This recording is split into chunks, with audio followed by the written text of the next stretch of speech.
méthode du journaling consiste à consigner dans un journal tes pensées, émotions, sensations afin de les sortir de toi d'une façon qui nécessite une certaine rationalisation. Faire des phrases par exemple, permettant ainsi une clarification mentale. Cette technique permet également de prendre du recul en agissant comme un observateur de toi-même, un peu comme un psy qui t'écoute attentivement. Tu peux alors vider ton sac devant un témoin qui te reçoit. Sans ça, le risque est de tourner en boucle longtemps dans ta tête et de compliquer de plus en plus tes pensées qui restent non résolues et s'accumulent toujours plus.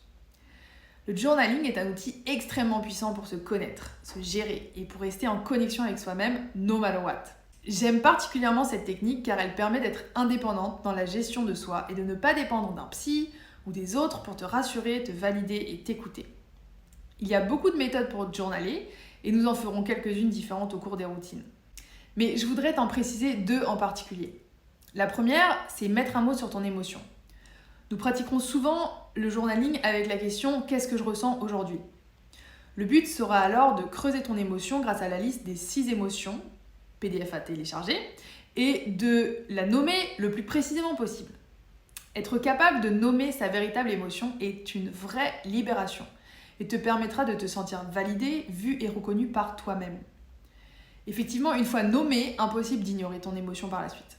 Tu pourras ainsi rester connecté à ton véritable être en toutes circonstances et agir en fonction de cela et pour ton bien.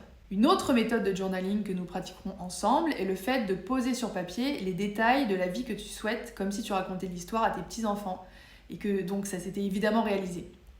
Ou encore écrire le script comme si tu étais un réalisateur qui devait monter un film. Avec cette technique, le plus de détails sensoriels, le mieux. Qu'est-ce que j'entends dans la scène de mon désir? Qu'est-ce que je vois? Qu'est-ce que je sens? Qu'est-ce que je touche? Etc. Si tu n'as jamais journalé dans ta vie, il est possible que tu restes quelque peu roi devant cette feuille blanche. Mais ne t'inquiète pas, cela vient de plus en plus facilement avec l'habitude.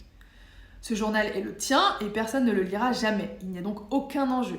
Et même écrire un mot est déjà quelque chose qui peut t'éclairer. Ne réfléchis donc pas trop et écris tout ce qui te passe par la tête. Tu verras qu'au fur et à mesure, tu feras de grandes découvertes sur toi-même.